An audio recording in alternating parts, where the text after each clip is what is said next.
चलो बच्चों, हमने क्या लास्ट लेक्चर में आपको डाइजेशन कंप्लीट कर दिया था। देखिए अब डाइजेशन हो गया, दैट मीन्स कि अगर हम बात करें तो कॉम्प्लेक्स फूड मटेरियल को हमें कहाँ लेके आना था, सिंपल फॉर्म में, जिसे एब्जॉर्ब कर सके। तो अगला स्टेप क्या होगा, absorption and transport of digested food हम बात करेंगे।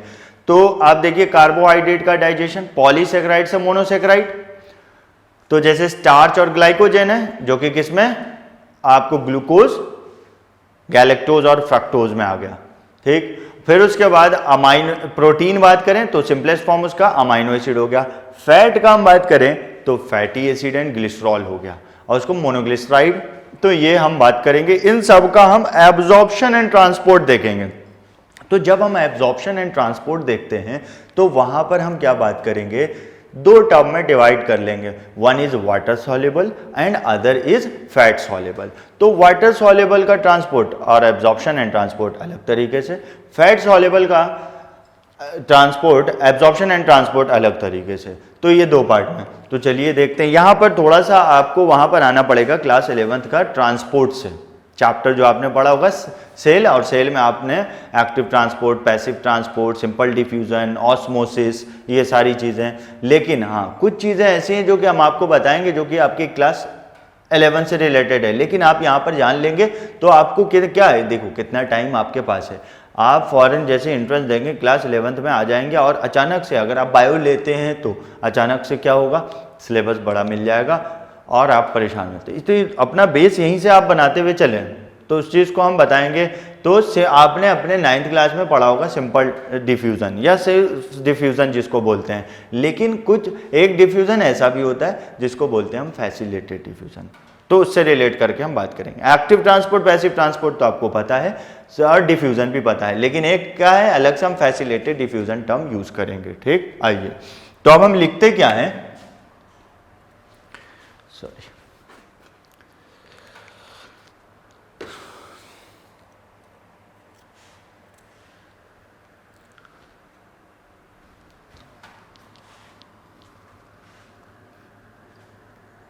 क्या लिखेंगे, absorption and transport.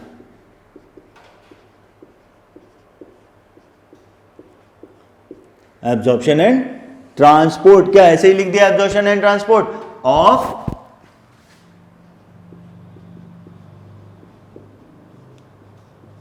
Digested food, that means simple form वाले को। तो यहां पर हम बात करें तो देखो, एक क्या होगा, वाटर सॉल्युबल। तो देखो वाटर सॉल्युबल में आप बोलिएगा क्या, मोनो सैकराइड। हमने आपको बताया था सैकराइड का मतलब क्या हुआ, शुगर। अब मोनोसैकराइड में कौन हो गया, glucose, galactose, fructose. Glucose, galactose, fructose, amino acids. Clear. और आगे बात करें तो क्या,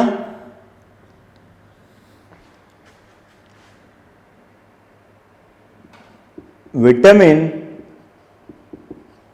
बी कॉम्प्लेक्स। अब why we called vitamin B complex, क्योंकि विटामिन B1, B2 टू 12 तक। क्लियर। आइए, vitamin, my dear, vitamin C, that means ascorbic acid बोलते हैं ये सब। तो ये जो वाटर सॉल्युबल, देखो अब थोड़ा सा हम यहां पर लिखेंगे क्या,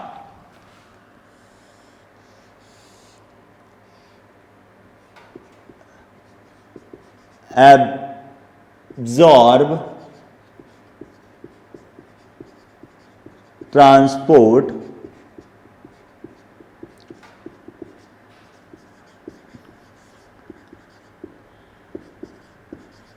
डायरेक्टली इनटू द ब्लड।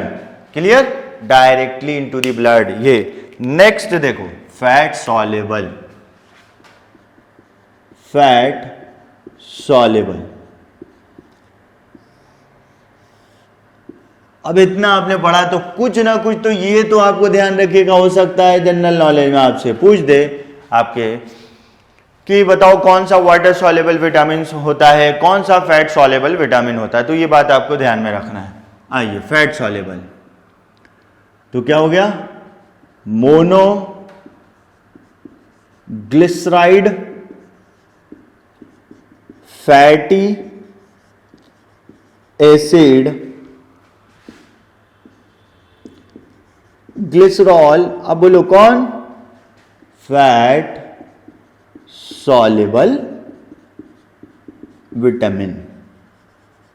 देखो वाटर सॉल्युबल विटामिन अगर आप एक्सेस अमाउंट में ले रहे हैं डाइट में, वो आपके बॉडी में स्टोर नहीं होता है, एक ऐसा भी सवाल बनता है, तो क्या होगा, when they are in excess excrete through urine, urine के थ्रू एक्सक्रीट हो जाएगा। लेकिन अगर फैट सॉल्युबल विटामिन एक्सेस में ले लिया तो that store in liver cell, तो उसको फैटी लीवर बोल देते हैं। इसीलिए फैट सॉल्युबल विटामिन एक्सेस में नहीं लिया जाता है।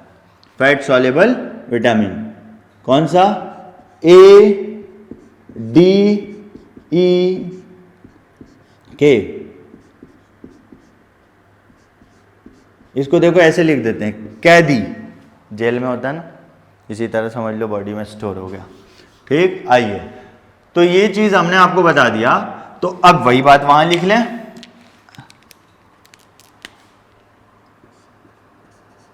एब्जॉर्ब ट्रांसपोर्ट, पहले कहा lymphatic vessels, that means lymphatic capillary, ये लिम्फैटिक कैपिलरीज, देन कहां जाता है, ब्लड में जाता है। ये बात ध्यान रखिएगा, इनडायरेक्टली, इसीलिए लिम्फ को हम मिडिल मैन वही बोलते हैं, वो आप जब हम सर्कुलेटरी सिस्टम बात करेंगे तो वहां पर बात करेंगे। आइए, तो अब हम शुरू करते हैं। तो इससे पहले एब्जॉर्प्शन एंड ट्रांसपोर्ट देख रहे हैं, तो थोड़ा सा आप ये पढ़ने से पहले आप एक चीज याद रख लो, यहां पर हम नोट करके लिख दें।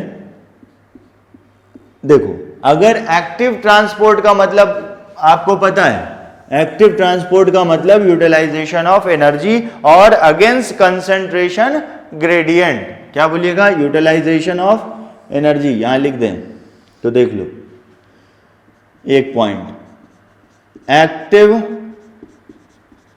ट्रांसपोर्ट क्या होता है, एटीपी रिक्वायर्ड, पहली बात क्या लिखिएगा, एटीपी रिक्वायर्ड, और ये क्या होगा, अगेंस्ट कंसंट्रेशन, शॉर्ट फॉर्म में लिख रहे हैं, कंसंट्रेशन ग्रेडियंट। तो आप जब हमारे सेल चैप्टर पढ़ेंगे तो वहां पर पता चल जाएगा, कंसंट्रेशन ग्रेडियंट का मतलब कंसंट्रेशन डिफरेंस, अगेंस्ट लिख दिया, इसका मतलब from lower concentration to higher concentration. एक, अब देखो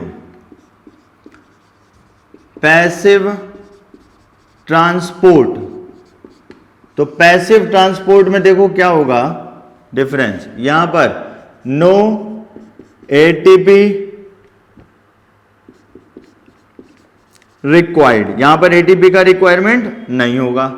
नेक्स्ट, अलोंग कंसंट्रेशन ग्रेडियंट, क्या होगा, along concentration gradient, that means from higher concentration to the lower concentration. अब हम नहीं लिख रहे हैं, यहां पे लिख दिया तो अगेंस्ट है तो उल्टा, अलोंग है तो उसी के साथ, मतलब हायर टू लोअर। अब इसमें देखो, इसमें जो आ रहा है तो एक क्या होगा, इसको हम सिंपल डिफ्यूजन बोलते हैं, सिंपली हम क्या लिख देंगे, डिफ्यूजन भी लिख देते हैं। एक तो यहां पर एटीपी का रिक्वायरमेंट नहीं होता है, ऊपर लिख दिया, और साथ में कैरियर प्रोटीन का रिक्वायरमेंट नहीं होता है। देखो एक्टिव ट्रांसपोर्ट में एटीपी रिक्वायर्ड, और साथ में लिख लेना आप यहां पर कैरियर प्रोटीन। अब आप बोलोगे ये क्या बोला है, कैरियर प्रोटीन। तो आप याद करो, फ्लूइड मोज़ेक मॉडल आपने पढ़ा होगा, आपके एंट्रेंस के लिए इंपॉर्टेंट है। सिंगर एंड निकोलसन ने दिया था 1972 में, नोट कर लेना कॉपी में, सिंगर एंड निकोलसन फ्लूइड में। तो फ्लूइड मोज़ेक मॉडल, अब देखो आपने पढ़ा था एक्सट्रेंसिक प्रोटीन और इंट्रेंसिक प्रोटीन। एक्सट्रेंसिक क्या है, लूजली बॉन्डेड है, इंट्रेंसिक टाइटली बॉन्डेड है। तो इंट्रेंसिक क्या है, एक इधर से कैरियर प्रोटीन की तरह काम करता है। कैरियर मतलब क्या हुआ, किसी को साथ लेके जा रहा है, क्लियर। तो यहाँ पर रिक्वायर्ड है, यहाँ पर क्या है लिखूंगा नहीं, मैं आपको बता दे रहा हूँ, यहाँ पर एटीपी रिक्वायर्ड नहीं है, यहाँ पर क्या है from higher concentration to the lower concentration है, और नो कैरियर प्रोटीन रिक्वायर्ड, लिख लेना आप। अब देखो दूसरा फैसिलिटेटेड, अब देखो खुद बोल रहा है फैसिलिटेटेड मतलब फैसिलिटी प्रोवाइड कर रहा है। डिफ्यूजन मतलब ये क्या है, किसका, पैसिव ट्रांसपोर्ट का टाइप है। That means no ATP required from higher concentration to lower concentration, but carrier protein required, याद रखना कैरियर प्रोटीन रिक्वायर्ड। आपसे बोले एक्टिव ट्रांसपोर्ट और फैसिलिटेटेड डिफ्यूजन में क्या सिमिलैरिटीज है, तो आप बोलिएगा कैरियर प्रोटीन यहां भी रिक्वायर्ड है, कैरियर प्रोटीन यहां भी रिक्वायर्ड है। क्या डिफरेंसेस है, यहां एटीपी का रिक्वायरमेंट होता है और अगेंस्ट कंसंट्रेशन ग्रेडियंट जाता है, यहां पर एटीपी का रिक्वायरमेंट नहीं होता और अलोंग कंसंट्रेशन ग्रेडियंट जाता है। क्लियर, ध्यान रखिएगा। आइए तो चलो इसी बात को हम इस तरीके से एक साथ देख लेते हैं। तो सबसे पहले हम बनाएंगे क्या,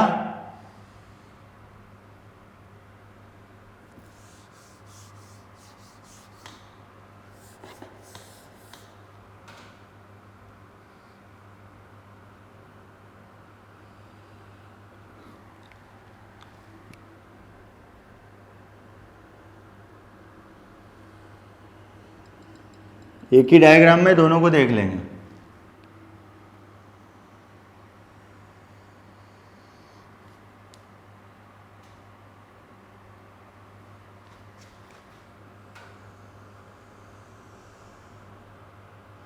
क्या बना रहे हो मास्टर, ये तो देखो क्या बना रहे हो, इंटेस्टाइन है ना, एब्जॉर्प्शन। तो देखो आपके एंट्रेंस 2014 में जो सवाल पूछा उसको भी यहाँ पे क्लियर कर लेंगे हम, लेकिन वहाँ पर जो ऑप्शन था और उसका आंसर था गलत, जो एमयू वालों ने दिया था। क्यों, क्योंकि वो तो उठा लेते हैं कहीं से क्वेश्चन, जहाँ जो आंसर है उसी को एज इट इज कर दिया। क्यों, एनसीईआरटी को फॉलो कर लिया था उन्होंने, जो कि कुछ बातें एनसीईआरटी में आपके गलत भी लिखी है।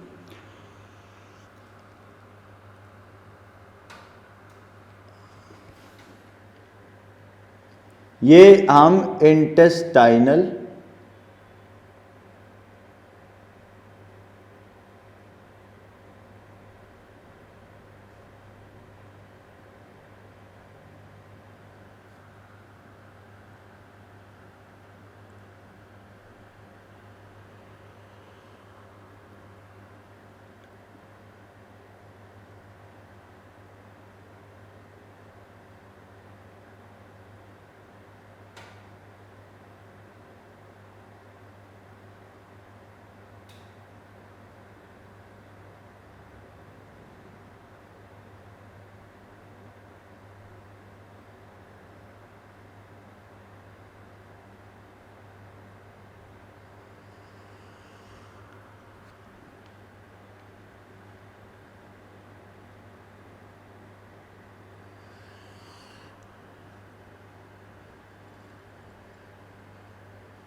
इंटेस्टाइनल ऐसे लिख दें, एपिथेलियम।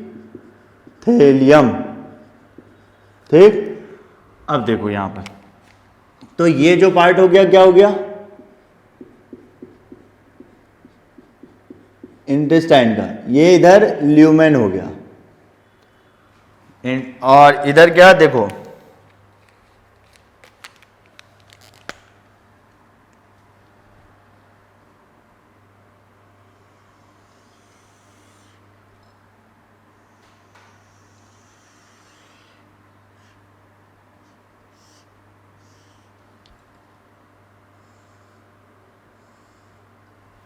तो ये क्या हो गया, ब्लड वेसल्स। क्लियर। अब आइए, अब आपको पता है ये क्या है, दिस इज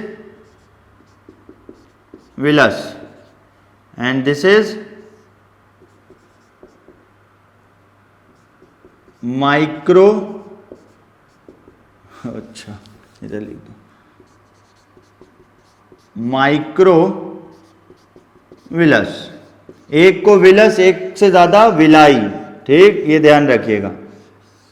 अब ये माइक्रोविलाई और विलाई क्या ऐसे लिख दें, ध्यान दीजिएगा, ये इंपॉर्टेंट सवाल है।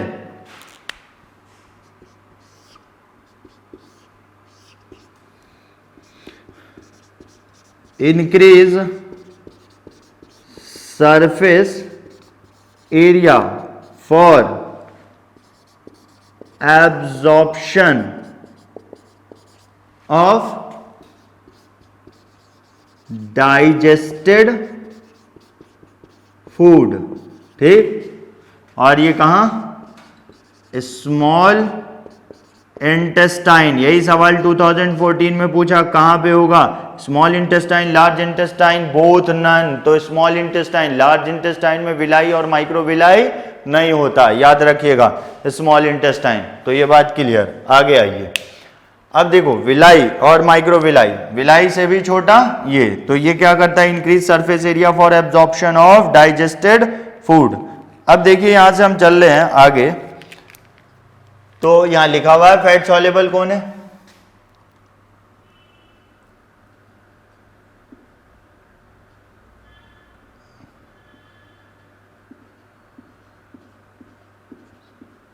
ये ग्लूकोज हो गया,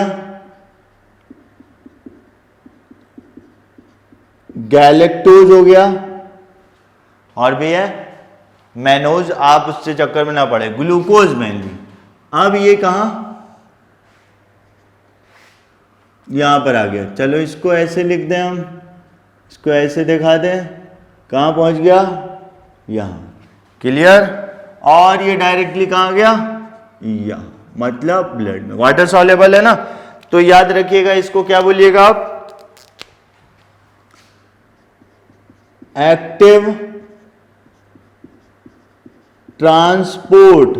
आपको पता है, और जब आप क्लास 11th में आइएगा, और उसके बाद भी अगर बात करें एमबीबीएस फर्स्ट ईयर में जाइएगा क्लास, तो यहां पर सेकेंडरी एक्टिव ट्रांसपोर्ट बोलते हैं। क्यों, क्योंकि सोडियम के साथ चला जाता है। ठीक है, सोडियम के साथ। तो बस आप ये याद रखें, एक्टिव ट्रांसपोर्ट है ये।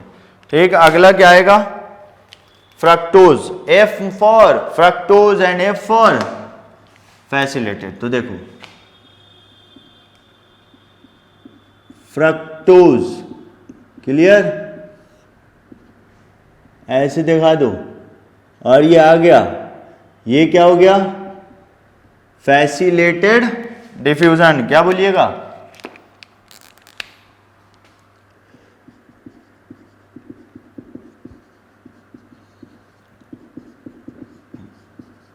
फैसिलिटेड डिफ्यूजन का मतलब passive transport, no need of ATP from higher to lower concentration but required carrier protein. अब ये यहां से डायरेक्टली कहां, और क्या हो गया, vitamin B complex.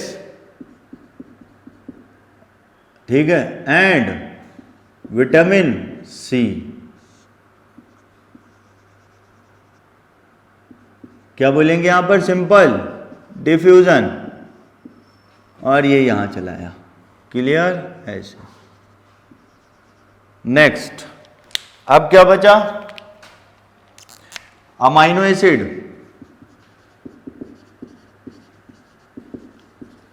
Most of amino acid क्या? एक्टिव ट्रांसपोर्ट, कुछ पैसिव होते हैं, आप जनरल बात करिए, इसको भी ऐसे कर दो, और ये डायरेक्टली कहां? ब्लड में पहुंच गया। क्लियर? अब आइए नेक्स्ट,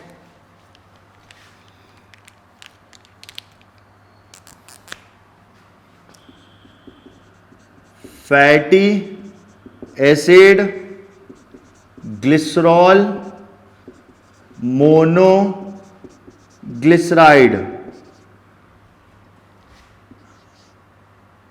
अगर हम बात करें तो ये सिंपल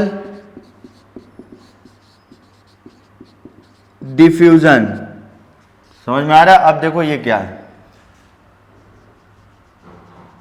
इसको मान लो आप फैटी एसिड, Fa लिख दिया, फैटी एसिड। अब देखो यहां पर कौन आएगा?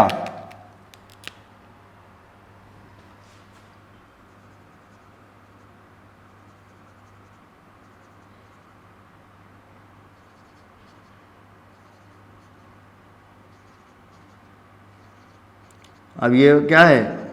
वाटर रेटिंग है, तो इसको प्रोटेक्ट करना है, ये चीज। तो इसको आप क्या बोल दिया? ये क्या है? Bile salt. तो fatty acid plus bile salt, बताओ क्या बन गया? मिसेल। ठीक, अब ये मिसेल कहां? यहां, सिंपल डिफ्यूजन से आया। तो देखो अब ये चीज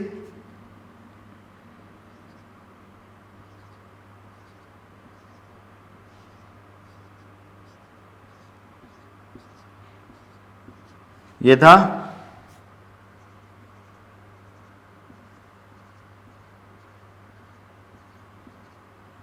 समझिएगा,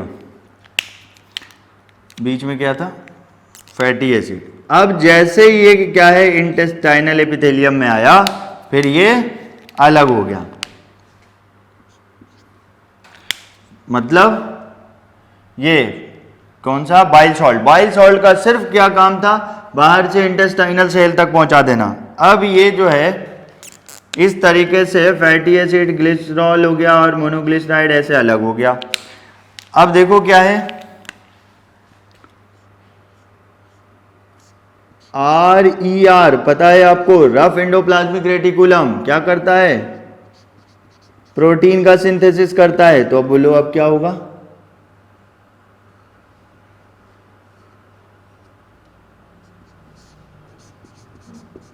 प्रोटीन कोट। ठीक, तो हम यहां पर एक जगह पे लिख दे, देखो क्या है, चलो ऐसे ही लिख दें, इस पूरे स्ट्रक्चर को हम काइलो माइक्रोन बोलते हैं। तो आपसे पूछे काइलो माइक्रोन का मतलब, तो देखो क्या?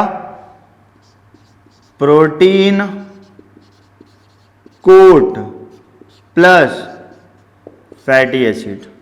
क्लियर? और उसके बाद अब ये कहां जाएगा?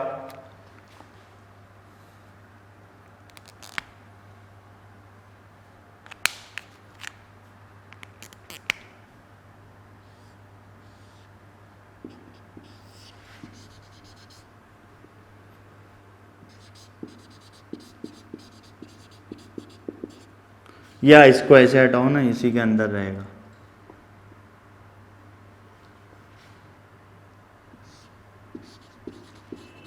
इसको बोलते हैं लैक्टियल, ब्लड कैपिलरी के साथ। देन आफ्टर कहां? ब्लड में इंटर करेगा। तो देखो क्या हो गया? मिसेल हो गया, फिर उसके बाद काइलोमाइक्रोन बना, फिर लैक्टियल्स बना। ठीक है, देन आफ्टर कहां पहुंच गया? ब्लड में। तो ये क्या हो गया? Blood capillaries, sorry lymphatic capillaries.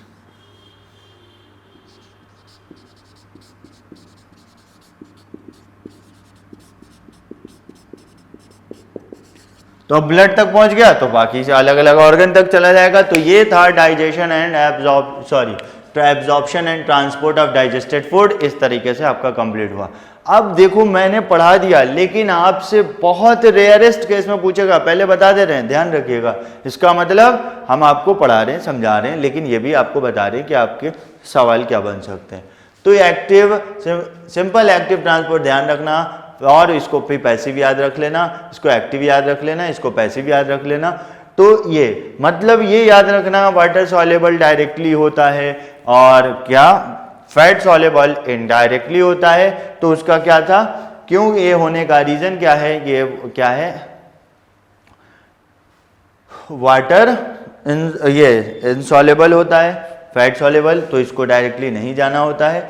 तो मिसेल्स बनाता है पहले किसके साथ, बाइल सॉल्ट के साथ, फिर यहाँ इंटेस्टाइनल सेल अपटेक कर लेता है, इसको इंटेक कर लेगा, फिर उसके बाद बाइल सॉल्ट हट जाएगा, फिर rough endoplasmic reticulum protein synthesis करेगा, उसको सराउंड कर लेगा फैटी एसिड को, और प्रोटीन कोट हो जाएगा, काइलोमाइक्रोन बोलेंगे। देन आफ्टर लैक्टियल सेल्स हो जाएंगे, और ये लैक्टियल सेल फिर जाके ब्लड में इंटर करेगा। तो ये आप उतार लें।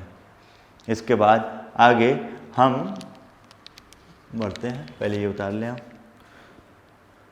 देखो कुछ जो उतारे मैं बता रहा हूँ आपको, कुछ चीज़ें होते हैं ना, जैसे आपको क्या है, मतलब डाइजेशन से रिलेटेड क्या है, डिजीज अगर बात करें तो इनडाइजेशन कहते हैं, एबनॉर्मल डाइजेशन ऑफ फूड, मतलब एंजाइम का सिक्रीशन सही से नहीं हुआ तो डाइजेशन नहीं हुआ सही तरीके से, तो इसको इनडाइजेशन बोलते हैं।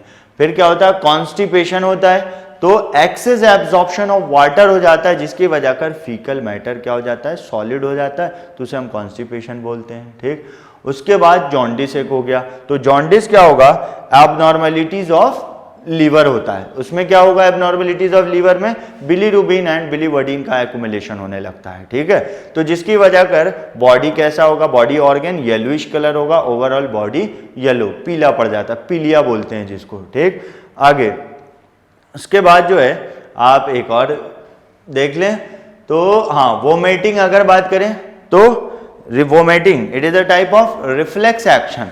जैसे आपने पेरिस्टाल्सिस पढ़ा, रिदमिक कॉन्ट्रैक्शन एंड रिलैक्सेशन, जिसकी वजह कर क्या है, फूड ऊपर से नीचे आ रहा है, लेकिन यहां पर क्या होगा, नीचे से ऊपर आ जाएगा, बैक फ्लो हो जाएगा। तो बैक फ्लो रिवर्स पेरिस्टाल्सिस बोल देंगे। तो ये चीज था vomiting, reverse peristalsis. Partial digested food कहां से निकल रहा है, माउथ से निकल रहा है, ओरल कैविटी से। ठीक है, back flow of partially digested food from the oral cavity और माउथ, तो उसको हम बोल देंगे क्या, वोमिटिंग। वोमिटिंग होने से पहले चक्कर आता है, that is called nausea, act of vomiting कहते हैं। तो ये चीज था, ये आप उतार लें, बस हमने समझा दिया, वो आपकी क्या था, सिलेबस का नहीं था, ध्यान रखिएगा। आप जो मैंने बोला उसको आप देख लीजिएगा, आप नोट करना चाहें कर लीजिएगा, ये आप उतार लें, फिर इसके बाद हम आगे बढ़ते हैं। तो अब अगला हम कहाँ किधर बढ़ेंगे, रेस्पायरेशन की तरफ बढ़ेंगे। चलिए ओके, उतार लें।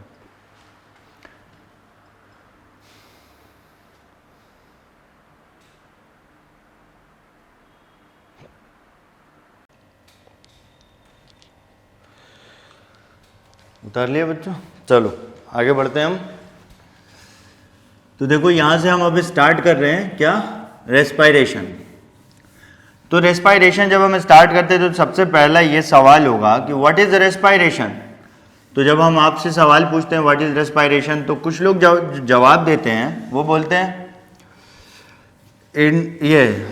Intake of fresh air and, या ऐसे बोले inhalation of fresh air and exhalation of foul air.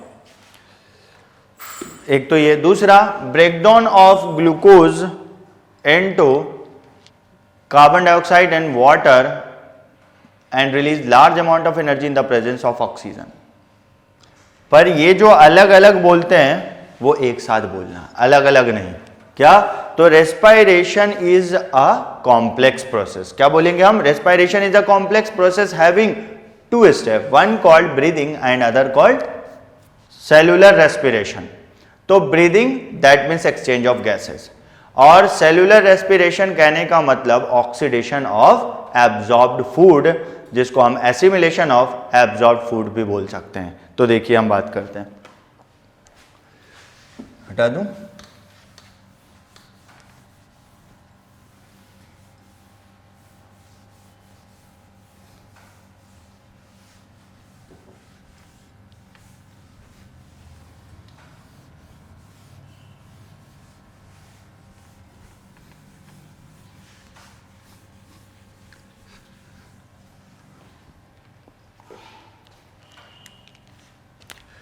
तो देखिए रेस्पायरेशन,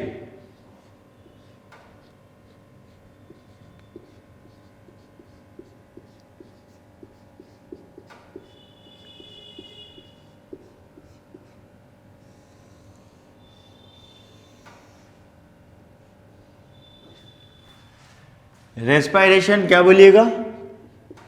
पहली बात हम यहां लिख दें कि कॉम्प्लेक्स प्रोसेस। क्या है? कॉम्प्लेक्स प्रोसेस है। वन कॉल्ड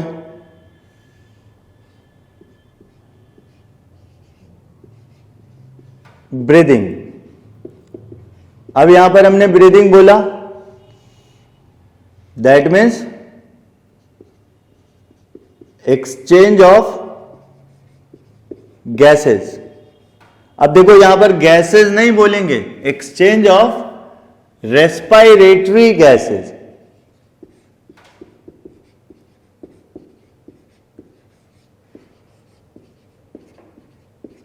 ये और ये कैसा प्रोसेस है? फिजिकल प्रोसेस, मतलब एनर्जी रिलीज नहीं होता। क्या लिखेंगे? Even utilization of energy in the form of ATP at one of the step, one of the step। अब वो कौन सा स्टेप है? देखो यहां पे हम लिख दें, दैट इज, अभी देखो यहां लिख लेते हैं ब्रीदिंग को हम इस तरीके से, ब्रीदिंग, इसको आगे एक्सप्लेन करेंगे। वन कॉल्ड इनहेलेशन, जिसको हम इंस्पायरेशन भी बोल सकते हैं। नेक्स्ट एक्सहेलेशन और एक्सपायरेशन। तो हमने बताया था ये क्या है? इनहेल फ्रेश एयर, और कौन सा? Atmospheric air. क्या लिखेंगे? Fresh atmospheric air. तो क्या होगा? Due to contraction of involved muscles. देखो contraction of muscle is a active process, तो क्या लिखेंगे? इनहेलेशन। देखो यहां लिख दे active process.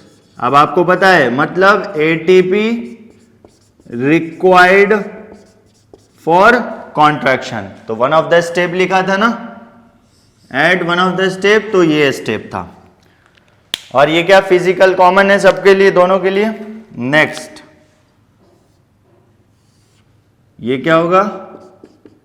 Exhale of fall pulmonary air, ठीक है, जो लंग्स से बाहर जाएगा। और ये क्या है? Due to relaxation of involved muscles. तो आप बोलेंगे सर यहाँ पर इन्वॉल्व मसल लिख के क्यों छोड़ दे, आप बता क्यों नहीं रहे कौन कौन सा मसल इन्वॉल्व हो रहा है। मुझे पता है आपका ये सवाल है, लेकिन आप वेट करें, मैं आपको बताऊंगा। क्योंकि यहां पर हम मैकेनिज्म नहीं देख रहे हैं, जहां पर मैकेनिज्म ऑफ ब्रीदिंग देखेंगे वहां पर हम आपको बता देंगे, पूरी सारी बातें बताएंगे। तो यहां पर क्या है, relaxation is a passive process. क्या लिखेंगे, पैसिव प्रोसेस। तो यहां पर कोई एनर्जी का रिक्वायरमेंट नहीं होगा। चलिए आगे बढ़ते हैं। नेक्स्ट जो प्रोसेस इसमें इन्वॉल्व हो रहा है वो, आप इस तरह से इसको ऐसे कर दें, क्या बोलिएगा, देखो रेस्पायरेशन। अब हम बात कर रहे हैं क्या, सेलुलर रेस्पायरेशन। इसका मतलब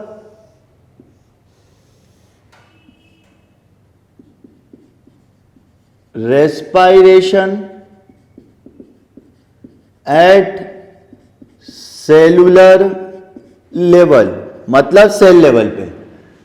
ये क्या है, यहां पर oxidation of glucose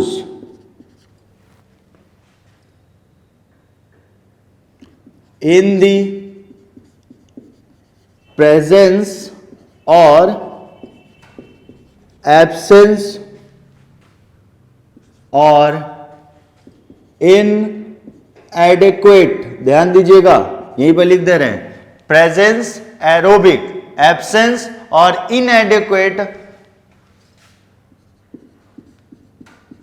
supply of oxygen molecules.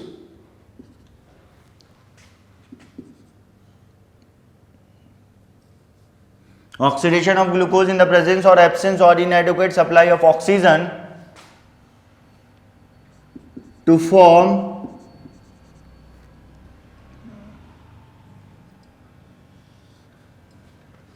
ये लिख दें, ठीक है। Here presence ऑक्सीजन लिखा तो कंप्लीट और पार्शियल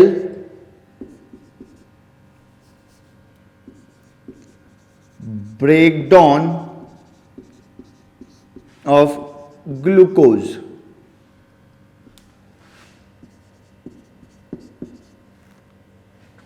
टू रिलीज एनर्जी। अब इसको फर्दर हम एरोबिक और एनारोबिक में देख लेंगे। तो ये चीज था, मतलब एयर को इनहेल किया, फिर उसके बाद उसको कहां तक पहुंचा दिया हमने, सेलुलर लेवल तक। वहां पर ग्लूकोज है, ग्लूकोज का ब्रेकडाउन हो रहा है, ग्लूकोज का ब्रेकडाउन हो रहा है क्या, पार्शियल एनारोबिक कंडीशन में, कंप्लीट होगा एरोबिक कंडीशन में, ये चीज। तो इसको हम आगे डिटेल पढ़ेंगे। हाँ, अब यहां से जो है ये जो फंक्शन परफॉर्म होगा इन द प्रेजेंस ऑफ एंजाइम, तो क्या है ये, बायो केमिकल प्रोसेस। अब आपको हमने पहले भी डाइजेशन जब पढ़ाया था तब भी बताया था ये बात। ये कैसा प्रोसेस होता है, ब्रेकडाउन ऑफ बॉन्ड्स, जो भी क्या है, लार्ज मॉलिक्यूल्स के बीच में जो बॉन्ड होता है, ब्रेकडाउन ऑफ बॉन्ड या रिएक्शन क्यों, प्रोसेस लिख दें, process at cellular level in the presence of enzymes, याद रखिएगा। और क्या करता है यहां पर, रिलीज एनर्जी। क्या हो रहा है, एनर्जी रिलीज हो रहा है। तो देखिए क्या होगा, रिलीज एनर्जी, तो बोलो, क्या बोलोगे आप, एक्सोथर्मिक प्रोसेस, AMU 11 इंटेंस 2016 में ये सवाल पूछा हुआ है, इंपॉर्टेंट कर लीजिएगा। तो ये जल्दी से आप उतार लें, फिर उसके बाद आगे हम बात करते हैं। ब्रीदिंग बात करेंगे, सबसे पहले हम सेलुलर रेस्पिरेशन बात कर लें, फिर उसके बाद ब्रीदिंग पे आएंगे। क्यों? क्योंकि यहां से बहुत सवाल आपके एंट्रेंस में पूछा हुआ है। जल्दी देखो, मैंने आपको बताया बच्चों कि हम अभी लाइफ प्रोसेस आपको पढ़ा रहे हैं, जैसे ये कंप्लीट होगा तो हम क्या है इसको समराइज करेंगे एक लेक्चर में, that is for 50 minutes, complete life process in 50 minutes. तो ये आप पूरा पढ़ लें अच्छे से, उसके बाद हम समराइज करके आपको ये भी लेक्चर प्रोवाइड कराएंगे।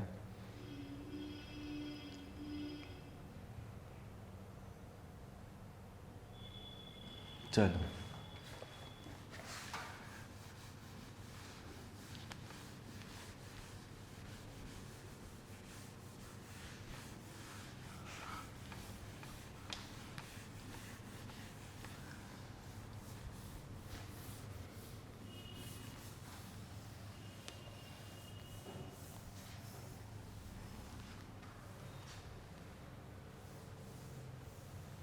जल्दी उतारिए जब तक ऊपर हम लिखते हैं।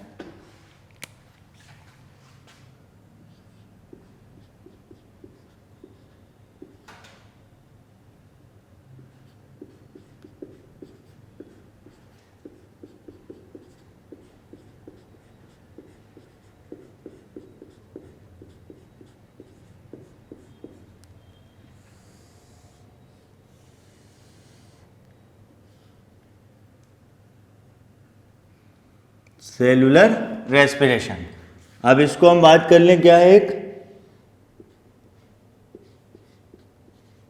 एरोबिक रेस्पायरेशन या एरोबिक सेलुलर रेस्पायरेशन। एरोबिक बोला दैट मीन्स पहला, in the presence of O2 molecules, in the presence of O2 molecules. Next, complete breakdown of glucose into carbon dioxide CO2 and water H2O to release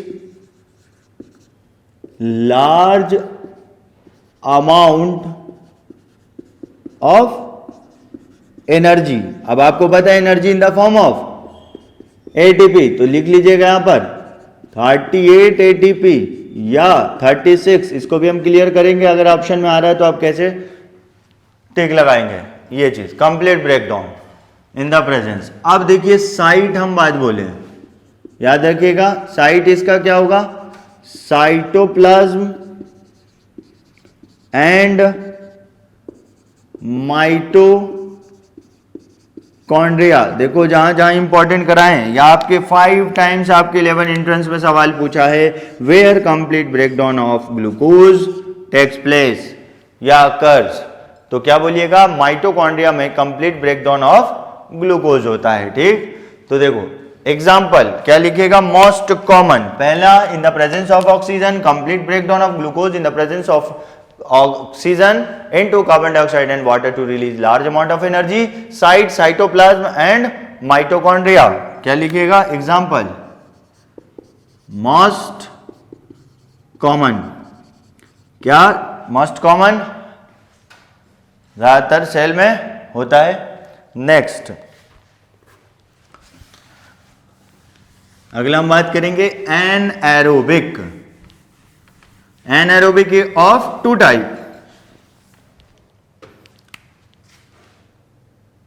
तो यहां पर reaction आप देख लीजिए, C6H12O6 + 6O2, direct हम लिख रहे हैं, आगे जा करके हम इसको अलग अलग करके लिखेंगे, पूरा मिला करके साइटोप्लाज्म में, फिर माइटोकॉन्ड्रिया, बहुत इंपॉर्टेंट ये रिएक्शन।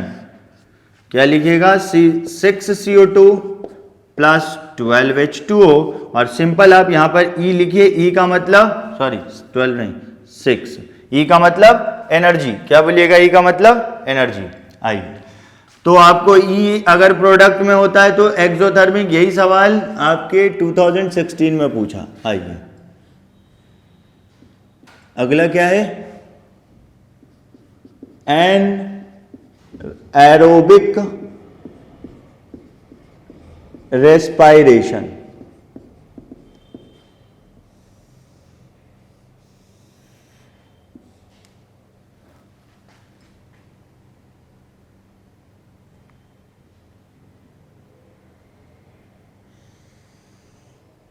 तो एनएरोबिक रेस्पायरेशन में आप एक क्या लिख दीजिए?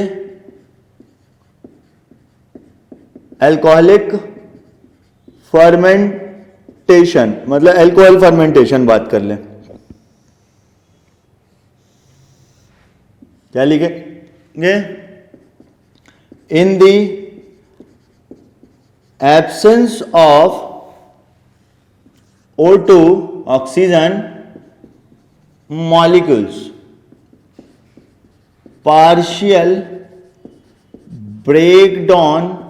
ब्रेकडाउन का मतलब केमिस्ट्री में यहां पर जो हो रहा है oxidation, partial oxidation of glucose to release into ethanol and carbon dioxide to release lesser amount. Lesser लिख दिया मतलब बहुत कम, कंपेरेबल एरोबिक से, एनर्जी दैट इज 2 ATP। तो देखिए क्या है साइट, इसका क्या लिखिएगा? साइट, साइटोप्लाज्म, माइटोकॉन्ड्रिया नहीं। क्यों? क्योंकि ये प्रोकैरियोट्स में, और कहां? यूकैरियोट्स में भी हो रहा है, ईस्ट में। एग्जाम्पल क्या लिखिएगा? ईस्ट लिख लीजिए। ईस्ट से एक सवाल सेल से बनता है, ये क्या है? Unicellular fungi. Fungi generally multi cellular, but east एक ऐसा एग्जाम्पल है जो क्या है? यूनिसेलुलर। तो देखिए C6H12O6 प्लस कहां से आएगा? अब यहां सीधे आप लिखो क्या? साइटोप्लाज्म, और ये 2 molecules of ethanol plus 2 molecules of carbon dioxide plus E का मतलब एनर्जी। एक ग्लूकोज में कितना? 6 कार्बन, एक इथेनॉल में कितना? 2 कार्बन। तो आपके केमिस्ट्री में से भी ये सवाल पूछता है। इथेनॉल का केमिकल फॉर्मूला CH3CH2OH। तो हाइड्रोक्साइल ग्रुप पूछता है किस में होता है, तो ये क्या? OH hydroxyl group. तो 2 × 2 4, 1 × 2 2, 4 + 2 6, वहां भी 6। रिएक्शन मतलब बैलेंस। ऑक्सीजन देखो कितना? 4 और इधर 2, तो कितना? 6 हो गया। आप बात करें 6 × 2 12, तो यहां पे भी 12 हाइड्रोजन है। आइए अगला,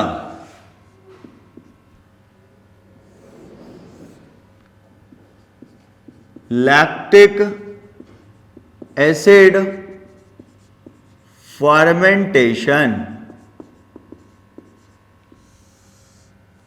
ध्यान रखिएगा, लैक्टिक एसिड फर्मेंटेशन।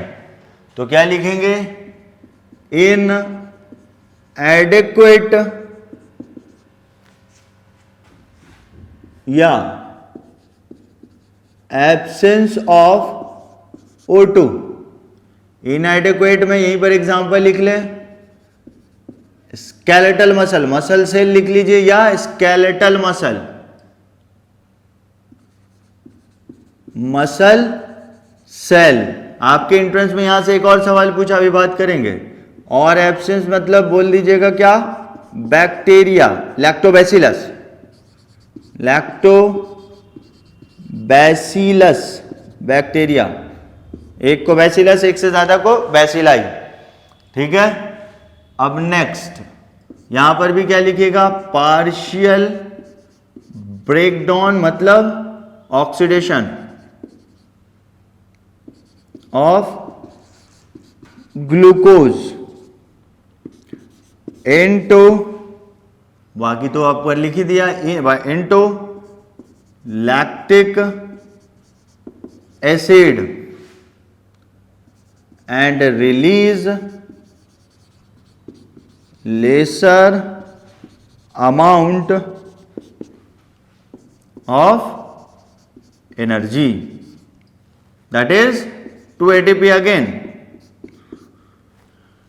तो यहां पर क्या लिखिएगा, एग्जाम्पल तो ऊपर ही लिख दिया, रिएक्शन लिख लें, C6H12 साइट, चलो वहां भी लिखा तो यहां भी लिख दें, साइट क्या है अगेन, साइटोप्लाज्म, साथ साथ लिखते चलो, C6H12O6 प्लस नहीं होगा, कैसे लिखिएगा, साइटोप्लाज्म, तो क्या बनेगा, लैक्टिक एसिड और कितना 2 प्लस E। तो देखो लैक्टिक एसिड का फॉर्मूला याद रखना जरूरी है,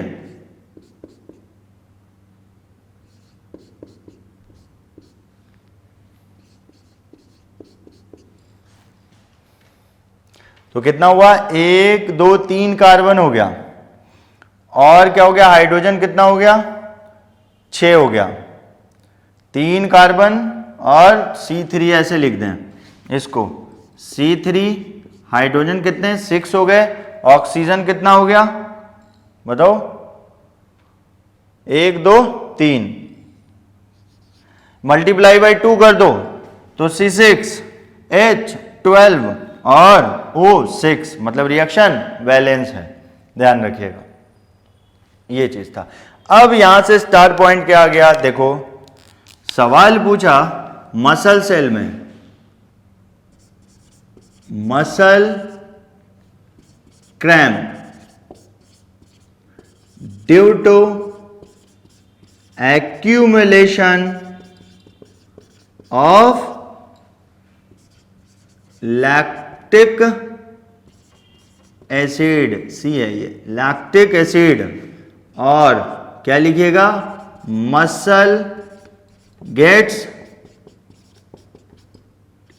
फैटिग, मसल गेट फैटिग, याद रखिएगा। एक तो सवाल ये पूछेगा मसल फैटिग हो, थक जाता है, क्यों, due to accumulation of lactic acid, muscle का कॉन्ट्रैक्शन नहीं हो पाता सही से, ठीक है, और उसी की वजह कर क्या होगा, कंटिन्यू कॉन्ट्रैक्शन में, कॉन्ट्रैक्शन रिलैक्सेशन नहीं होता, ये चीज। और क्या है, मसल क्रैम्प्स, ये भी सवाल आपके एंट्रेंस में पूछा है, due to accumulation of lactic acid. जब आप सेल के बाद टिश्यू 9th क्लास में पढ़ते हैं तो वहां पर आप पढ़ते हैं मसल टिश्यू में पढ़ते हैं आप स्केलेटल मसल, कार्डियक मसल और स्मूथ मसल। तो वहां पे लिखा होता है skeletal muscle sooner get fatigue, जल्दी थक जाता है क्योंकि पेरिफेरल होता, वहां पर सही से ब्लड सप्लाई नहीं होता, तो ऑक्सीजन डिफिशिएंट कंडीशन आ जाता है, जिसकी वजह कर लैक्टिक एसिड फर्मेंटेशन मतलब लैक्टिक एसिड का एक्युमुलेशन होने लगेगा, तो फिर क्या होगा, मसल क्रैम्प, ठीक है। और उसके बाद बात करें स्मूथ मसल में लिखा होता है लेटर गेट फैटिग, थकता है लेकिन देर से, लेकिन कार्डियक मसल में लिखा होता है नेवर गेट फैटिग, कभी थकता नहीं है, क्या, नेवर गेट फैटिग, क्यों, क्योंकि वहां पर कंटिन्यूअस सप्लाई ऑफ ब्लड रहता है, कंटिन्यूअस सप्लाई। तो ये आप उतार लें,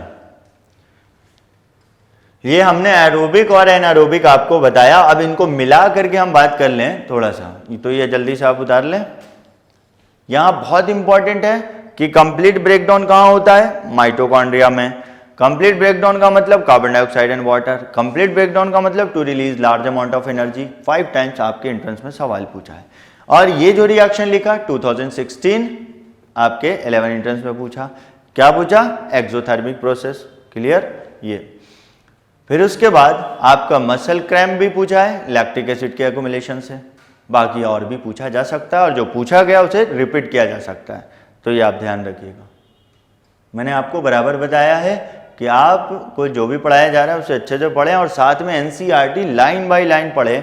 और एनसीईआरटी जब आप लाइन बाय लाइन पढ़ें तो हर एक लाइन से एक क्वेश्चन बनाएं। क्यों? क्योंकि जब आप क्वेश्चन बनाएंगे तो प्रीवियस ईयर क्वेश्चन को देखते हुए आप अपने से खुद एनसीईआरटी की लाइन से सवाल बनाएं, तो उसमें आपको पता चलेगा सवाल ऐसे भी बन सकता है, ऐसे भी बन सकता है। जब तक आप अपना क्वेश्चन खुद से नहीं बनाएंगे तो आप आगे नहीं बढ़ पाएंगे। तो आगे आपको बढ़ना है, अच्छे रैंक लाने हैं, तो आपको ये काम करना पड़ेगा।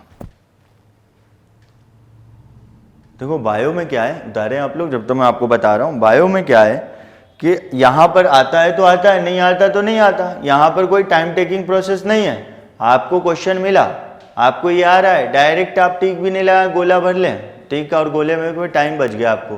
दूसरा क्या है कि ये स्कोरिंग है, रैंक प्रोवाइड करता है, ये याद रखिएगा। तो इसीलिए, और मैथ्स भी आपका, मैथ्स तो बिल्कुल अच्छा होना चाहिए, ध्यान रखिएगा। लेकिन बायो एक ऐसा है जो आपको आगे बढ़ाता है, टाइम बचाएगा। वही बचे हुए टाइम में अगर आपका बायो अच्छा है तो फिजिक्स, केमिस्ट्री और मैथ्स में आप टाइम दे सकते हैं यहाँ से बचाकर। और सवाल आपका वही रहेगा जो इस बोर्ड पर बताया जा रहा है, ये आप बिल्कुल याद रखिएगा। 2014 से यही होता आ रहा है और आगे भी होता रहेगा।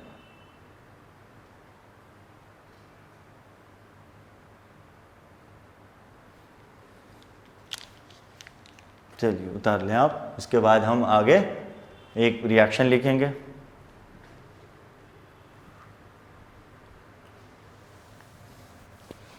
तो देखो जल्दी से हम आपको एक बात बता दें,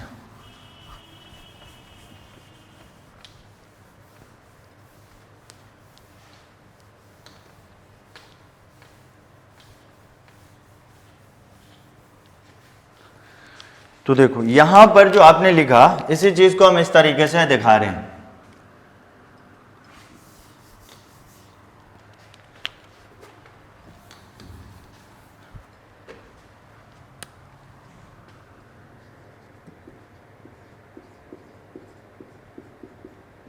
क्या है ये? ग्लूकोज। साथ में केमिकल फॉर्मूला लिखते चले, C6H12O6। कितना? 6 कार्बन, 6 कार्बन, 12 हाइड्रोजन और 6 ऑक्सीजन। अभी नहीं। तो ये देखिए यहां से क्या बना, पायरुविक एसिड।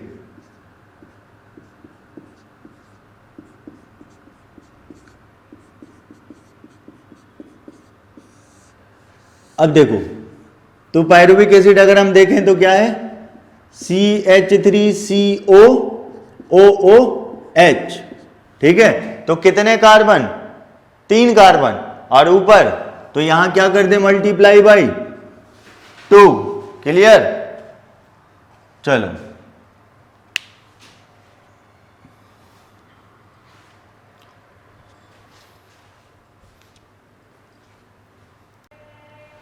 चलो, तो देखो हमने क्या बताया था, ग्लूकोज है, 6 कार्बन, बैलेंस करते हुए हम चल रहे हैं 6। तो देखो यहां मल्टीप्लाई बाई हम कर दें, चलो इसको ऐसे लिख लो आप, हर एक बात क्लियर करते हुए बात करो। देखो C3H क्या हो गया,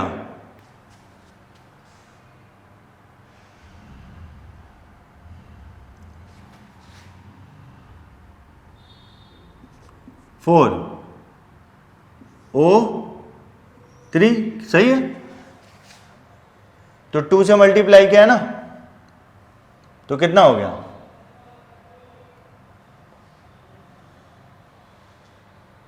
बताइए। ठीक, तो कितना बन गया, 3 कार्बन है ना, 2। तो इसको हम बोलते हैं ग्लाइकोलाइसिस। लाइसिस मतलब ब्रेक डाउन ग्लूकोज का। कहां होता है ये? साइटोप्लाज्म में। क्या बोलेंगे? साइटोप्लाज्म। क्या लिखेंगे? No need of O2। यहां पर O2 का रिक्वायरमेंट नहीं होता। क्लियर? तो इसको आप क्या बोलिएगा? Common pathway for aerobic anaerobic respiration, छोटा लिखा है तो हम बोल रहे हैं साथ में, क्लियर? तो ये ध्यान रखिएगा। अब देखो अगर मान लो थोड़ा सा आगे गया तो आपसे आपके 11 से एक सवाल पूछ सकता है। ग्लाइकोलाइसिस को हम EMP पाथवे भी बोलते हैं, बस बेसिक हम बता रहे हैं। 3 साइंटिस्ट थे जिन्होंने इसको बताया था, एमडेन, मेयर ऑफ, पार्नस नाम के, आपको नाम से मतलब नहीं, EMP पाथवे। और आप इसको क्या बोलेंगे? 10 स्टेप्स रिएक्शन प्रोसेस लिख दो। यहां पर टोटल जो ग्लाइकोलाइसिस होता है तो 10 स्टेप लगता है। आगे देखिए, अब ये पायरुविक एसिड डिसाइड फेट, यहां से फ्यूचर होगा इसका डिसाइड, फेट भविष्य, फास्ट लिख दिया, फेट FATE फ्यूचर। अब फ्यूचर क्या देखो यहां पर, अब ये कोई प्रोडक्ट नहीं है मेरे भाई, ये हम लिख रहे हैं कि क्या है, यहां से फ्यूचर डिसाइड होगा कि ऑक्सीजन है या नहीं है। तो फिर कहां जाएगा? कंटिन्यू साइटोप्लाज्म में रहेगा या माइटोकॉन्ड्रिया? तो क्या लिख दें? Presence of O2 oxygen molecules, O2 है ये, तो क्या लिखिएगा आप इसको? टूटा किस में? तो इसको आप ऐसे एरोबिक, पहले तो लिखें रेस्पिरेशन, क्लियर, और साथ में एरो बड़ा कर दें, कहा?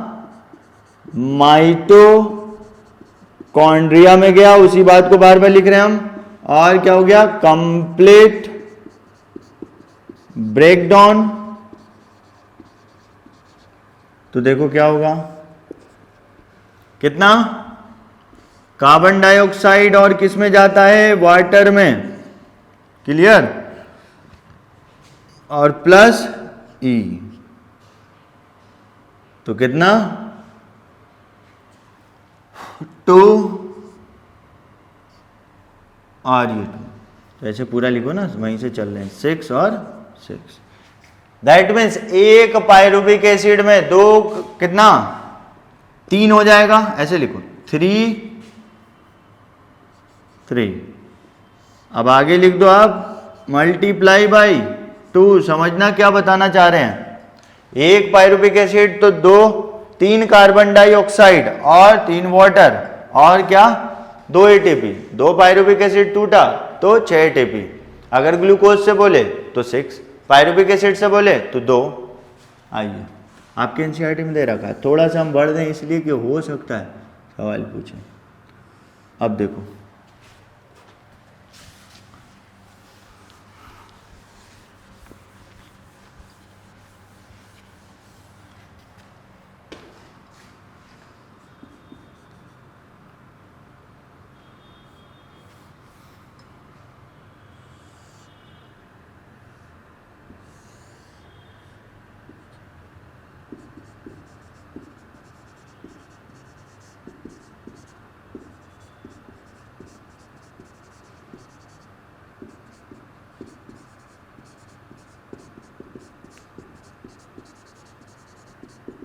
याद आ रहा है?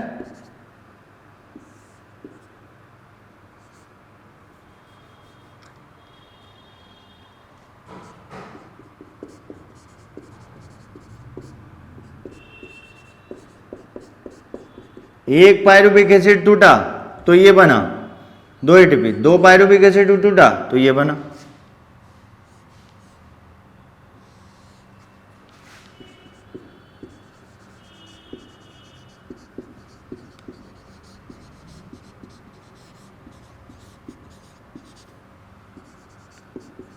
तो वही बात, साइटोप्लाज्म और क्या है, इसको हम लैक्टिक एसिड फर्मेंटेशन, एग्जाम्पल आपको पता है, bacteria muscle cells, bacteria muscle cells. यहां पर एग्जांपल ईस्ट, यूनिसेल्युलर फंजाई।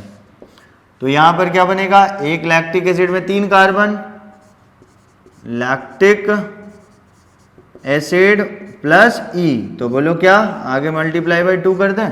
तो ये चीज था। तो सवाल ये पूछा कि ऑक्सीजन सप्लाई मिला तो वो कहाँ जाएगा, बोलो माइटोकॉन्ड्रिया में, जहां पर क्या होगा, कंप्लीट ब्रेकडाउन। तो ये इंपॉर्टेंट कर लो, ये सवाल बहुत बार पूछा जा चुका है, तो ये जल्दी से उतार लें। फिर इसके बाद हम मैकेनिज्म ऑफ ब्रीदिंग बात करेंगे।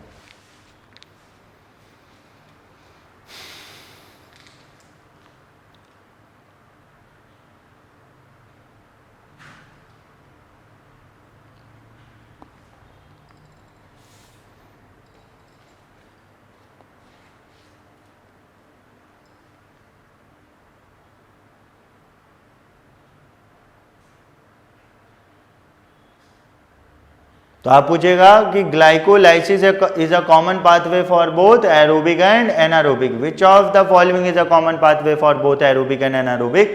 तो आप क्या बोलिएगा, ग्लाइकोलाइसिस।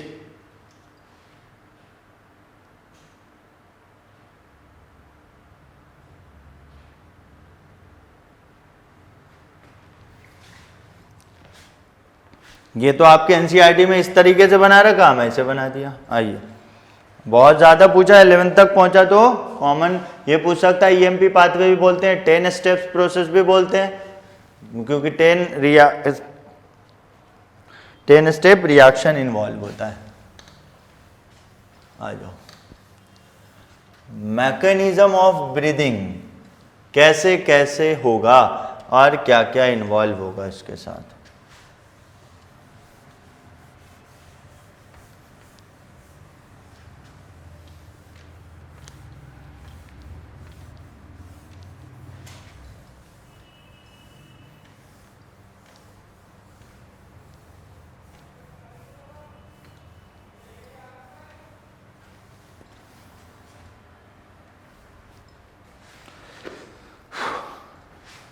तो देखो, मैकेनिज्म ऑफ ब्रीदिंग, तो सबसे पहले आप बात करें कि लंग्स के बारे में क्या है।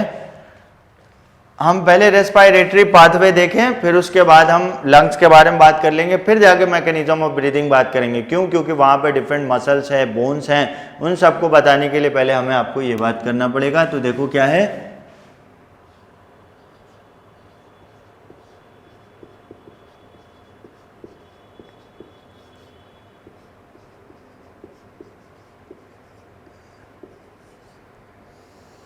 तो देखो कैसे शुरू हुआ रेस्पिरेटरी पाथवे। हम बात करें, ये जो दिख रहा है ना, ये एक्सटर्नल नॉस्ट्रिल बोलते हैं। क्या बोलेंगे इसको, एक्सटर्नल नॉस्ट्रिल बोलो, या नेयर, नाक है ना, 2 नाक या एक नाक में 2 होल्स, तो क्या है, इसको हम नेयर्स बोलते हैं या नॉस्ट्रिल बोलिए, एक्सटर्नल। फिर कहा गया, नेजल चैम्बर गया, फिर उसके बाद कहा आगे फेरिंग्स गया, फेरिंग्स से फिर लैरिंग्स, लैरिंग्स से फिर ट्रैकिया, फिर ट्रैकिया से 2 पार्ट में डिवाइड हो गया, राइट एंड लेफ्ट, ब्रोंकाई, फिर ब्रोंक्यूल्स, प्राइमरी, सेकेंडरी, टर्शरी और टर्मिनल ब्रोंक्यूल्स में जाता है। At last alveoli. आपके एंट्रेंस में सवाल पूछा, एल्वियोलाई इज, एल्वियोलाई बोला प्लूरल है, are structural and functional unit of lungs. तो आइए,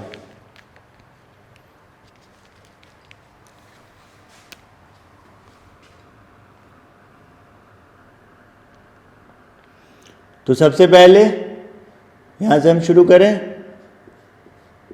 एक्सटर्नल नॉस्ट्रिल्स, या इसको आप बोलेंगे नेयर्स, क्या बोलिएगा, 1 पेयर्स।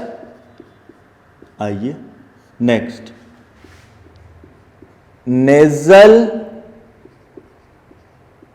चैम्बर, हम ज्यादा डिटेल में नहीं जा रहे हैं। नेजल चैम्बर से कहां गए, बोलो,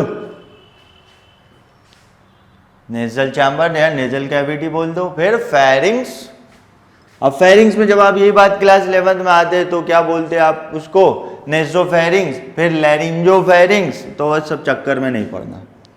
क्या है? फेरिंग्स। क्लियर?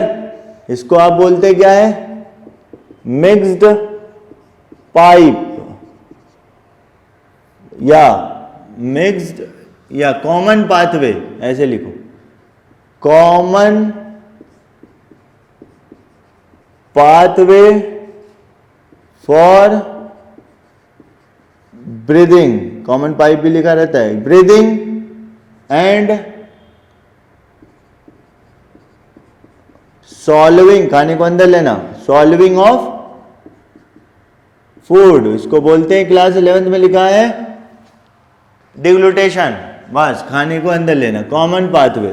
अब यहां से देखो हम कहां आ रहे हैं, हम वहां पे बात किया था जब डाइजेशन बात किया था। अगला क्या हो गया? ग्लोटिस, एंड इट इज, क्या लिखेंगे?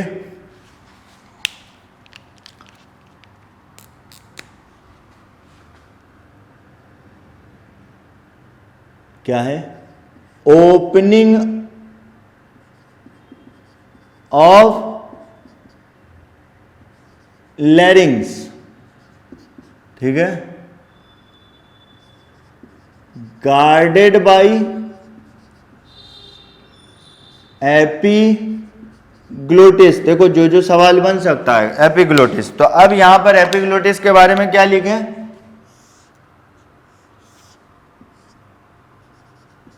मेड अप ऑफ, टिश्यू का सवाल, इलास्टिक कार्टिलेज। अब नोट करके बात देखो क्या होगा, सब हम एपिग्लोटिस के बारे में बात कर रहे हैं।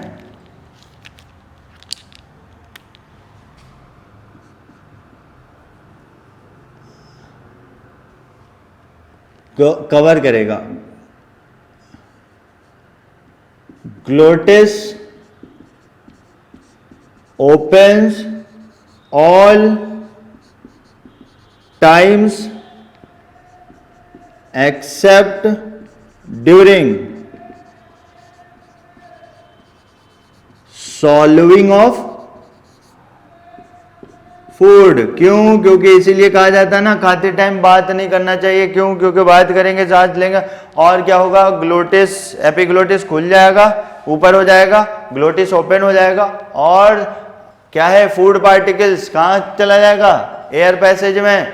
और कभी कभी तो ऐसा होता है कि बहुत ज़्यादा अगर बात कर रहे हैं, हंस रहे हैं खाते टाइम, तो नाक से चावल निकल जाता है, बस ध्यान रखना, ये भी हो जाता है। तो इस चीज़ से इसीलिए कहा जाता है खाते टाइम बात नहीं, ठीक ज़्यादा। तो चलिए, क्या यहाँ से जो मेन बात, glottis covered by epiglottis, epiglottis made up of elastic cartilage, glottis is covered by epiglottis that is open all time except during swallowing of food। किस लिए? to prevent entry of food particles into air passage, air passage में जाने से रोकना। आइए, glottis के बाद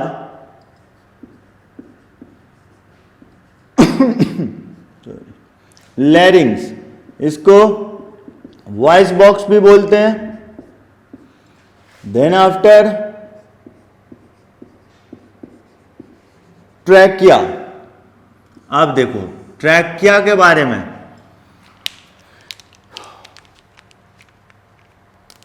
पहली बात इसको बोलते क्या, wind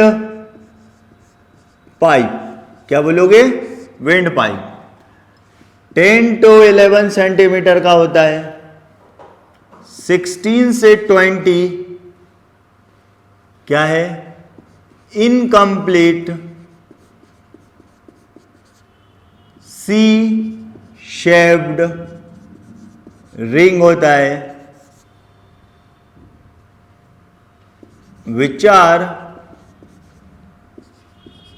made up of Highline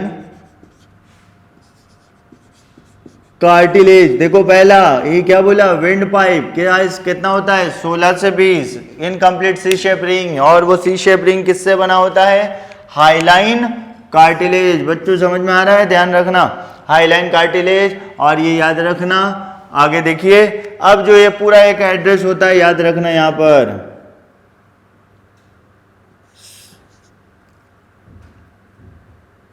तो क्या लिखेंगे, टिश्यू आ गया।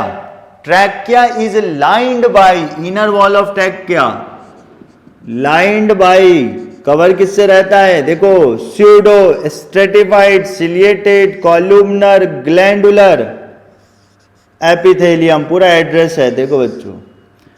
तो क्या बोलोगे, pseudo stratified, pseudo means false, stratified means multi, मतलब ये होता सिंगल लेयर का है लेकिन दिखता मल्टी लेयर का है। Appear to be multi layered but it is single layer. तो पी का मतलब स्यूडो स्ट्रेटिफाइड, पीएस का मतलब, अब सीलिया है सिलिएटेड और पिलर लाइक है तो कॉलुमनर, और क्या म्यूकस सेल है, म्यूकस सिक्रेटिंग सेल, तो क्या बोलेंगे, ग्लैंडुलर, और एपिथेलियल टिश्यू है। स्यूडो स्ट्रेटिफाइड बहुत इंपॉर्टेंट है, सवाल पूछता है ट्रैकिया में कौन सा टिश्यू होता है, एपिथेलियल टिश्यू। एक तो पूछ लेगा कौन सा टिश्यू, तो एपिथेलियल टिश्यू। एपिथेलियल टिश्यू में भी कौन सा, pseudo stratified ciliated columnar glandular epithelium, याद रखिएगा। आगे देखिए, ये trachea further divided into right and left, RT मतलब राइट, एलटी मतलब लेफ्ट, ब्रोंकाई, ठीक है, ब्रोंकस एक को बोलेंगे, एक से ज्यादा ब्रोंकाई।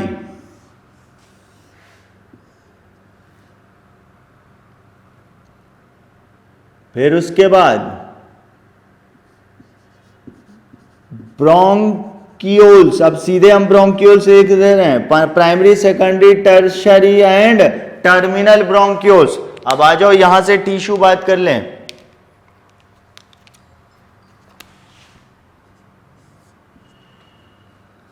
सीलिएटेड कॉलुमनर एपिथेलियम, मतलब सिंगल लेयर्ड है, स्यूडो स्ट्रेटिफाइड नहीं है, सीलिया प्रेजेंट है लेकिन ग्लैंड नहीं है। सीलिएटेड कॉलुमनर एपिथेलियम इंपॉर्टेंट है, सवाल बनता है। आगे देखो, नेक्स्ट जो हो गया,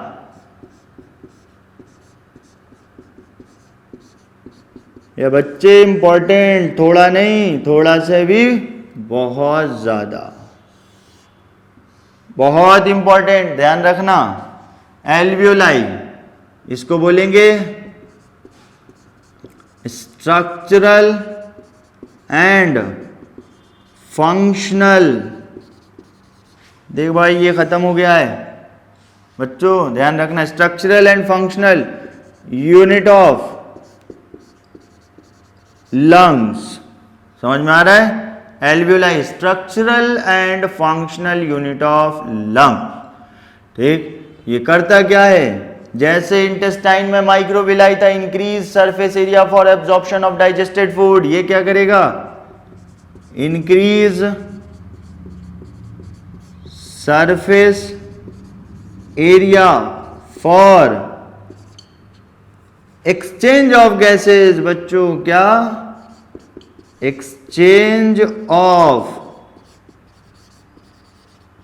गैसेज, बोलो फिर बता रहे हैं, गैसेज नहीं, रेस्पिरेटरी गैसेज।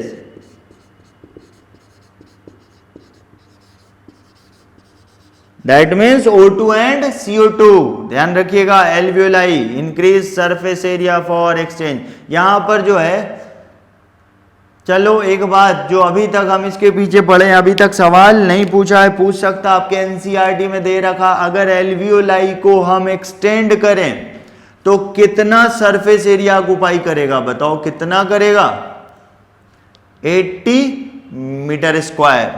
कितना आपके एनसीईआरटी में दे रखा है, तो क्या लिखिएगा, ऑन एक्सपेंडिंग, फैलाएंगे, एल्वियोलाई, क्या होगा, 80 ऐसे लिखा, metre square surface area occupied. कितना सरफेस एरिया लेगा, बहुत इंपॉर्टेंट, देखो अभी तक नहीं पूछा है, सवाल आ सकता है। क्या है, ऑन एक्सपेंडिंग या एक्सटेंडिंग, कुछ भी बोल दो, alveoli occupy 80 metre square surface area, बहुत इंपॉर्टेंट, ध्यान रखिएगा। तो एक बात और इंपॉर्टेंट फिर टिश्यू की, देखो यहीं पर हम टिश्यू की बात कर ले रहे हैं, क्या है, एल्वियोलाई में यहां पर क्या होता है, डिफ्यूजन, और जहां जहां डिफ्यूजन वहां सिंपल स्क्वामस एपिथेलियम। क्या होता है, सिंपल स्क्वामस एपिथेलियम। किस चीज से बना है alveoli, simple squamous epithelium.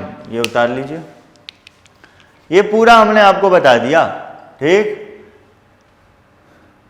External nostril, फिर गया नेजल चैम्बर, फिर फेरिंग्स, फिर ग्लोटिस, फिर लैरिंग्स, फिर ट्रैकिया, फिर क्या हो गया, राइट एंड लेफ्ट ब्रोंकाई, फिर ब्रोंक्यूल्स, फिर alveoli. Structural and functional unit of, बहुत इंपॉर्टेंट है, ध्यान रखिएगा टिश्यू के साथ साथ।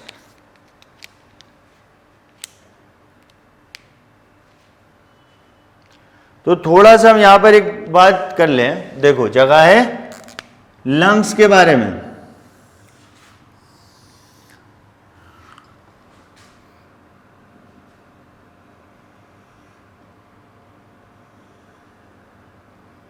देखो बच्चों, बोर हो गए बता देना मुझे।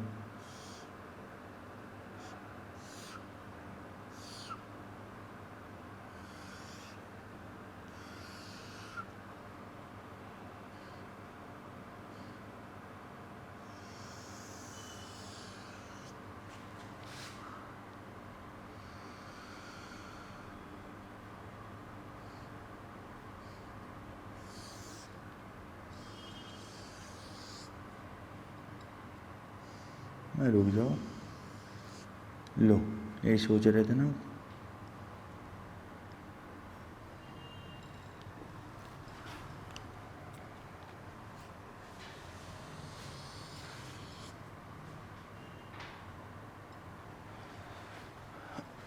तो देखिए यहां से हम बात करें तो ये इनके कवरिंग को लंग्स के दिखा दें, डबल मेम्ब्रेन बॉन्डेड लेयर होता है।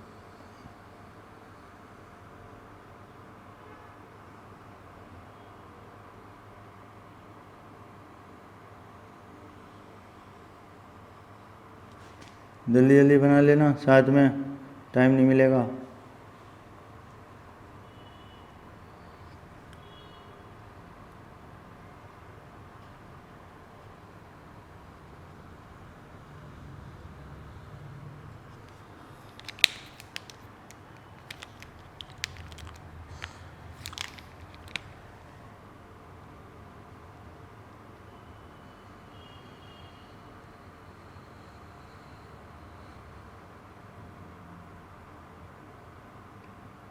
तो इसी को क्या करना, कंटिन्यू बनाते रहना, कंटिन्यू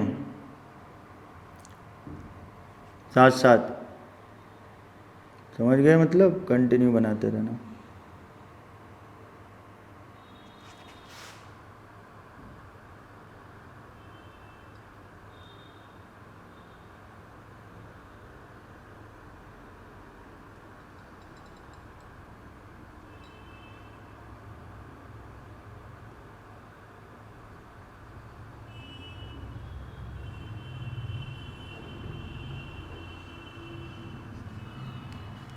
तो देखो क्या है ये, डबल। तो ये जो आपको दिख रहा है ना, ये हटाऊंगा मैं, इसको हम पेरीफेरल प्लूरल मेम्ब्रेन बोल देंगे, और जो ऑर्गन के पास होता है उसको हम क्या बोलते हैं, विसरल मेम्ब्रेन। क्या बोलेंगे, विसरल, ये वाला।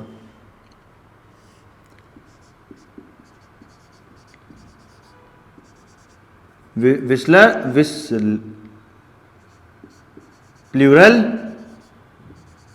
मेम्ब्रेन, तो डबल मेम्ब्रेन होता है। क्लियर। अब देखो आगे,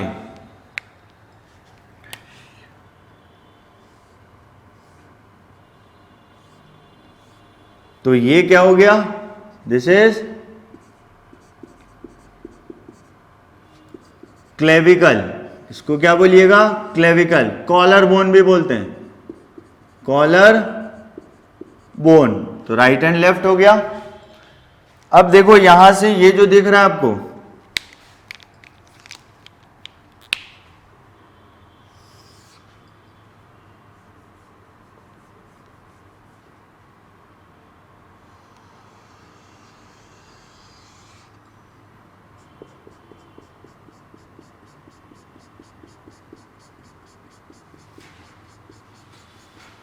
ये क्या हो गया, डायफ्राम। इसको क्या बोलेंगे, हमने बताया था मस्कुलर सेप्टम है। ये बोलो, क्या बोलिएगा इसको, राइट लंग, और इसको क्या बोलोगे बच्चे, लेफ्ट लंग्स। ठीक है। अब ये पूरा का पूरा हम आपको ऐसे दिखाएं, ये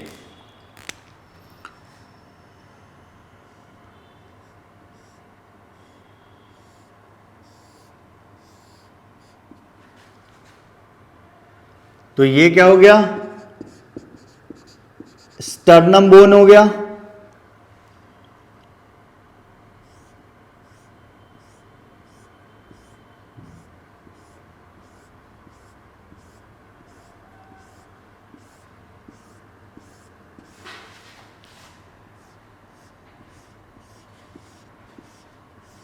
बस रफ डायग्राम बना के बता रहे हैं। ठीक है,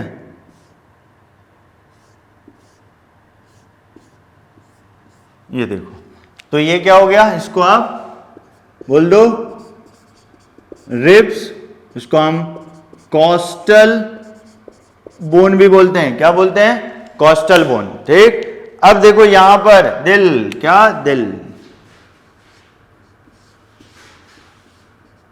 तो ये क्या है, हार्ट। तो हार्ट ने दिया धक्का, तो हुआ क्या, डिप्रेशन। तो इसको बोलिएगा कार्डियक नोच। तो एक सवाल पूछ सकता है, कार्डियक नोच कहां होता है, लेफ्ट लंग्स में होता है, डिप्रेशन। तो ये आप उतार ले, फिर अभी बात कर रहे हैं हम। चलो देखो, रफ डायग्राम बता रहे हैं क्योंकि जगह कम था, टाइम भी आपको ये करना है। तो ये देखो इधर, तो यहां पर इस तरीके से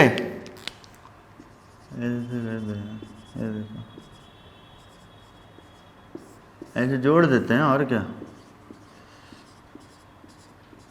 एंड सो ऑन। तो ये देखो इस तरह।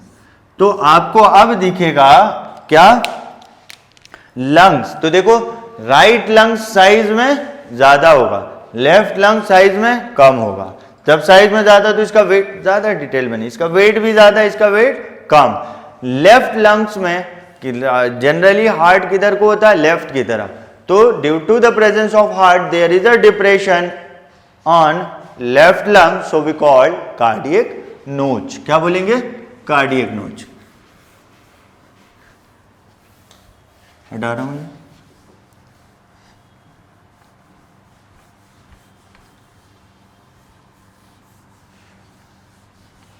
तो देखो हमने बोला था ना, ये जो आप देख रहे हैं ना, ये,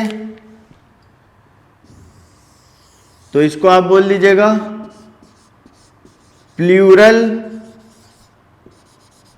मेम्ब्रेन, जिसको आप प्लूरा भी बोलेंगे। क्या बोलेंगे, pleura, pleural membrane that is pleura. Double membrane होता है, बाहर की तरफ पेरिफेरल और लंग्स की तरफ, ऑर्गन की तरफ विसरल बोलेंगे। क्या बोलेंगे? Visceral.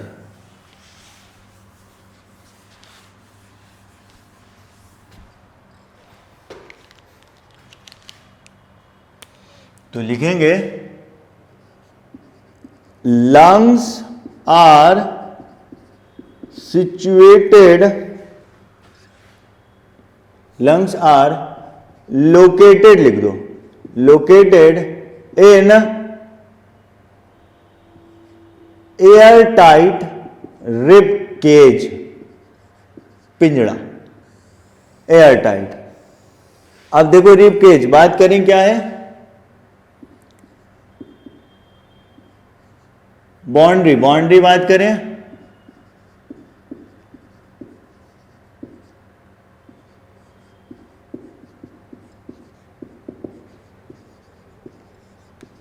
Boundaries of rib cage. तो देखो बायो में जो सामने से दिखता है उसको हम वेंट्रल बोलते हैं, पीछे जो होता है उसको डॉर्सल बोलते हैं, साइड वाले को लेटरल बोलते हैं, ऊपर हो गया सुपीरियर, नीचे क्या हो गया? इंफीरियर, या एंटीरियर पोस्टीरियर बोल दो। तो देखो सुपीरियर दैट इज एंटीरियर को हम बोलेंगे क्या? इसोफेगस है। और देखो क्या हो गया? Clavicles, right and left, collar bone. फिर वेंट्रल क्या हो गया? स्टर्नम बोन है, दिखाया। And ribs that is also called costal bone. अब देखो लेटरल क्या हो गया? रिब्स, लिख लो। फिर उसके बाद डॉर्सल, पीछे की तरफ, तो क्या बोलेंगे? Ribs and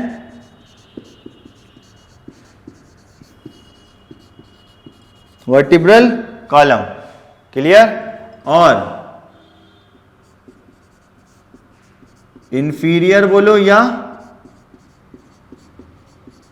posterior, diaphragm. ये बाउंड्रीज हो गया। क्लियर? एयर टाइट में। तो ये आप लिख लें। इसके बाद आगे हम आपको बात करेंगे क्या है? Mechanism of breathing.